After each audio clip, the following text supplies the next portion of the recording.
And we're rolling. We are? Oh, yeah.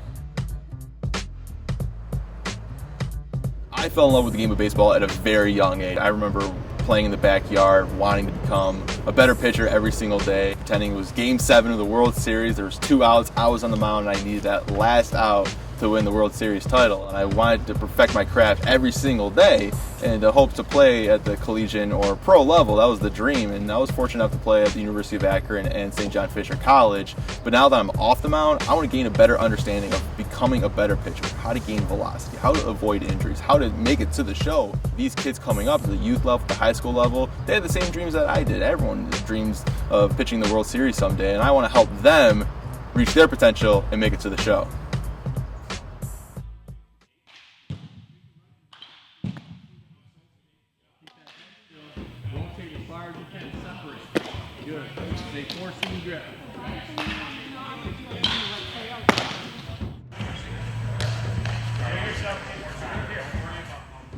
Played junior college baseball locally here in Grand Rapids, and after I got done playing college baseball, I went into scouting with the Minnesota Twins, and we developed a program here at Elite that was increasing the velocity, arm strength, arm speed of these athletes tremendously. Because of that, that's how I ended up scouting for the Twins, because they saw what was coming out of the facility and they wanted to be part of it. So that's how it started, and then from there, you know, the program has grown where we train over 700 athletes a week. We run a CST, which is a cross-specific body training, which strengthens the entire kinetic chain, because you throw the baseball, we call ground force reduction, back foot to front foot. It's momentum into release point. Put it this way, to throw a baseball 90 miles an hour, you got to be from first forward movement into foot strike 1 second or less. From foot strike to release point, 25/100ths of a second. So what we do with most of these kids is we strengthen their body first, we shore up their mechanics, and then we really speed up their momentum to the plate. You roughly have 3 muscles to accelerate the baseball and 2 to decelerate. So we know that you've got a third less muscle mass on the backside. So consequently, there's a lot of injuries to the rotator. So there has to be a balance between the front side and the back side of the shoulder, and then good mechanics to preserve the elbow to shoulder. One more time, control your body. We need to make sure that everything you do is on the same movements and planes that you utilize on the field. And that's where we're getting smarter. When you go back to that fastball getting better, that's because the training and the strength and conditioning is better than it's ever been. Think of the guys in 50s and 60s, how they train. Not a whole lot of work there. Baseball players are kind of forbidden from the weight room. They basically came to the park and played ball. You know, and you had a few guys that threw hard then. Nolan Ryan, you know, will stand forever as one of the hardest throwers in the history of the game with longevity. There's really, let's put it this way, there's 4 absolutes to performance: mechanical, functional strength, metabolic, and mental emotional. And when these guys start to address the mechanical and the functional strength, all of a sudden the velocity jumps up. You still got to eat right, and you still got to have the right mindset to step on the field. But we found if you really address your mechanics and your strength training, confidence comes from preparation. And these guys are prepared better now than they've ever been. Number one, you got to be healthy, because if you're not, it doesn't matter if you throw 100. You can't pitch. So you have to be healthy, and then you got to have the ability to recover so you can be there every 4th or 5th day, or if you're a reliever, maybe every day.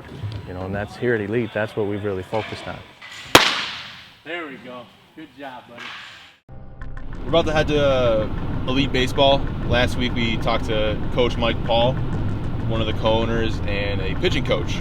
Elite is just a facility for high school and youth kids and even college baseball players to go back in the off season and work out and get ready for the new season. And we talked to Mike Paul about how to gain more velocity, how to avoid injuries, the program that he has his kids go through. And I never heard of it, I never went through it, so we're heading back there to do it and see how tough it is. I heard it's very intense, but that's why you play. You play all year long, and even the workouts, they're enjoyable. You know, if you don't like the game, if you don't truly love it, why are you playing them?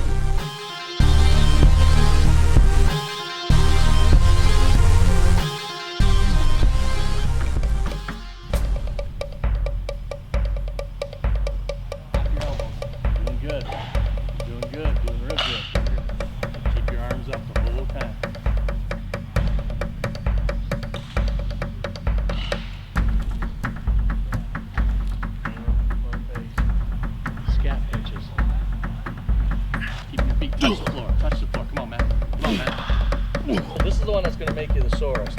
Trust me. There is no shortcut. You outwork them, you pass them.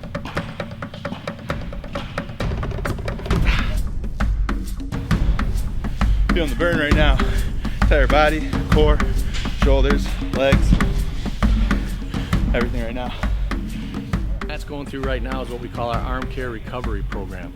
Because there's so many injuries in the game of baseball, we want to strengthen the accelerators to decelerators. With the 1 pound weight being roughly 3 times the weight of a baseball, Matt is strengthening all the front side to back side muscle groups.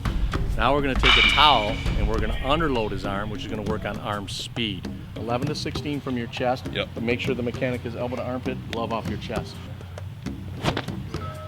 That weight off your chest. Weight off your chest. There it is.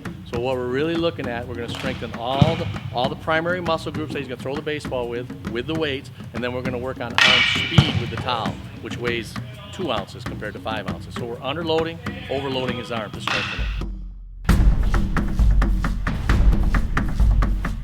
You want to throw the ball 90 plus someday? You got to find out genetically what's in your body, and then you got to match up the mechanics. Got me? That's a separator. That's why guys move up in this game and pass other guys.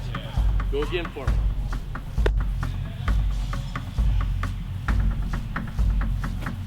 See how you're up and under here? Most guys are here, which is fine. You're up and under there. So you're up and under there. That's awesome. Are you recording? Yeah. It is so good to throw a baseball again. This is awesome.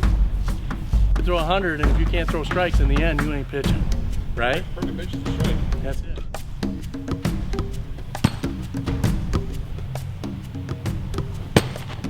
Best pitch, strike one. Most important pitch, the next one. That's what people got to get in their brain. So work up and in, down and away. That glove, back far and back. We don't want guys to get bored or your body to get bored, so we mix it up a lot. But right now, you got a pretty good taste of it today. Good, Matt. Track to the glove, glove up, glove up. Good job. So lift feet and arms, same time. 5 of them. 3.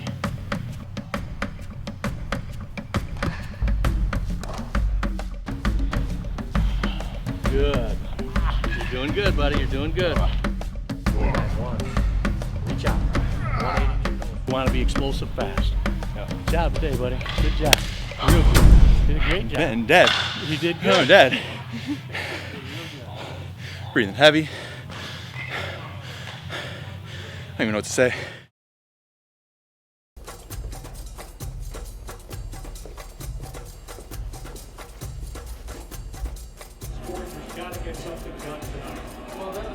There's a difference between the science of pitching and the art of pitching.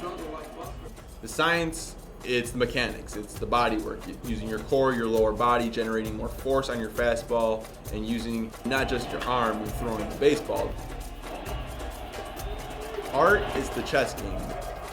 It's the pitch selection, trying to gain the edge throughout all 9 innings.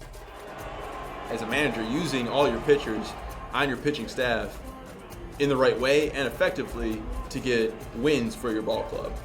Every single pitcher has a huge arsenal in his back pocket to get a batter out. The main pitch for any pitcher is the fastball. There's multiple fastballs, but the main one is the 4-seam fastball. The 4-seam fastball, you're putting your main pressure points on the laces, and when you throw it, you're creating a ton of backspin on the ball, which generates velocity as it goes towards home plate. Again, it's your main pitch, a pitch where you want to throw a strike, get over to the plate, and hit the catcher's glove. You don't want to put a lot of movement on it. You just want to go straight towards home plate. Breaking balls, there's the curve ball, you have a slider, and with a curve ball, it usually goes to, if you look at a clock, it goes from 12 to 6. You want to get on top of the ball and then release down, pull the ball down, and that will create a certain spin where it will go 12 to 6 and will go down. A slider, again, it's a breaking ball, and it gets the hitter off balance. That's what you want to do as a pitcher. You want to get the hitter always off balance. You never want to have a hitter be comfortable in the batter's box. The bread and butter is the changeup. The changeup looks exactly like a four-seam fastball with the release point. It's a lot slower and maybe has a bit of a dive as it reaches home plate. That's the toughest pitch to hit as a changeup because, again, like I said, it looks like a fastball. The movement, the hand placement looks like a fastball, but when it reaches home plate, it just dies and you're really, really early on the pitch as a hitter. For Danny Miller, a southpaw pitcher at Waubonsee Valley High School, the love for baseball was evident at an early age. He's always competitive little guy. From the time he could hold a ball, he was always wanting to play, wanting to throw the ball. Competitive from about day one. I remember 8th grade, we played a good team called the Cincy Flames, and I remember I struck out every kid I faced. That was when I remember I was like, maybe I could be something special in this. You could tell right away he was, one of the better ones. He wasn't, I'm not going to say he was head and shoulders above everybody, but you could tell he was at least destined for high school at that point.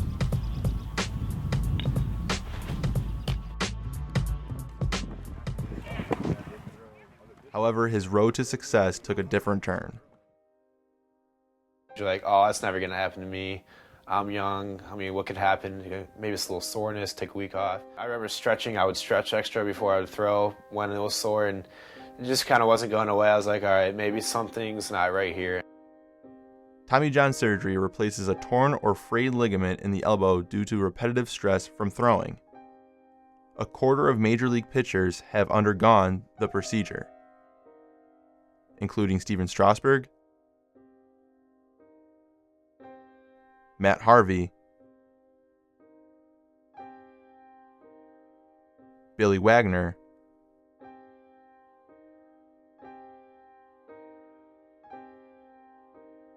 and Chris Carpenter.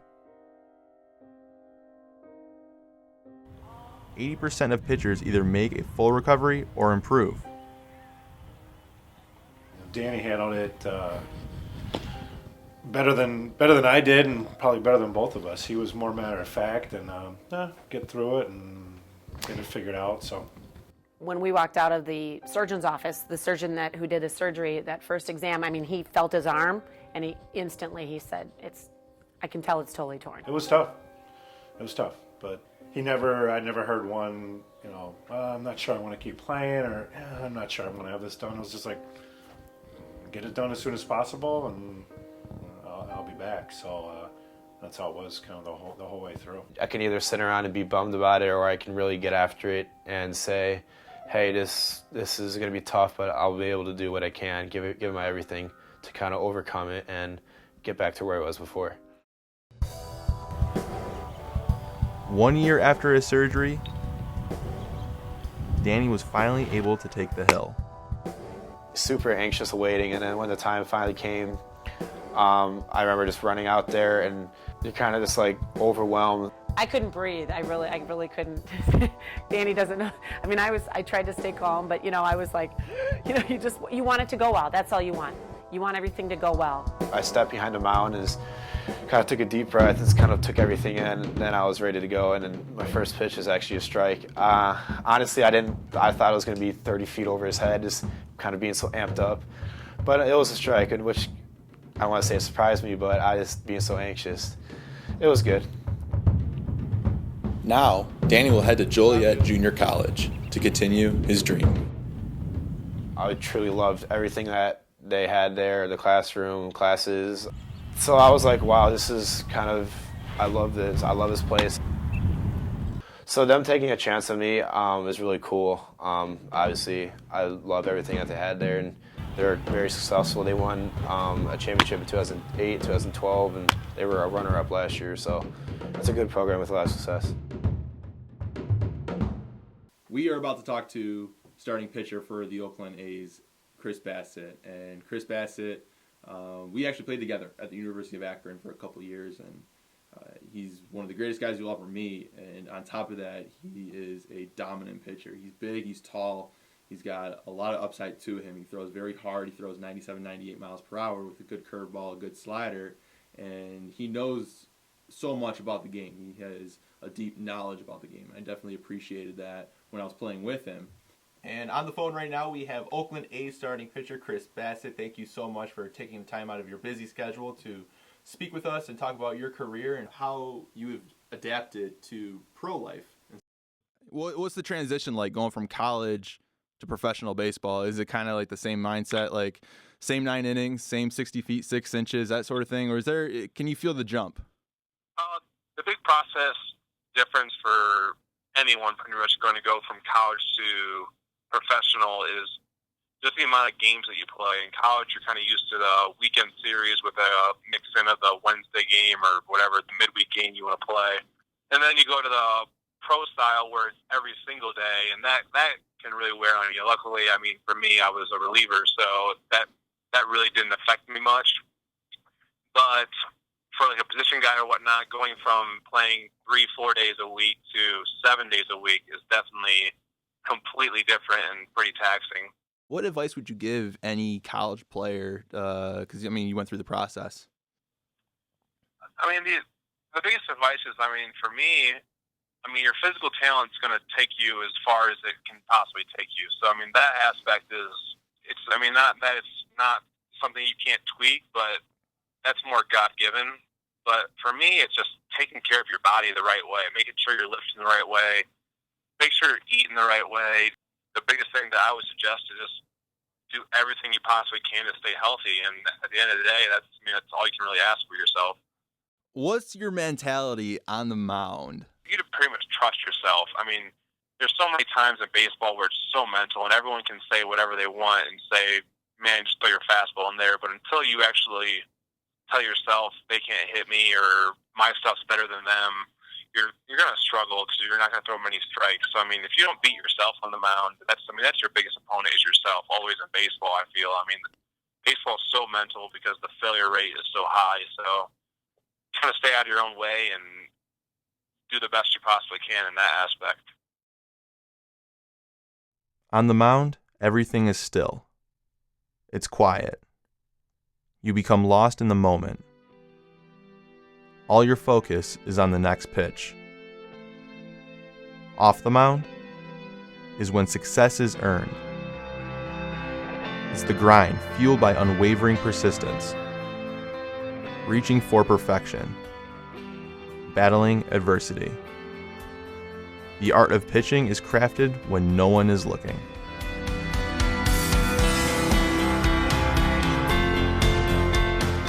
Like this, you'd be like boom, boom, 1, 2, right here. Then you do like a salute of baseball. Cause I wanted to be in shape for my muscles and stuff. You Marini?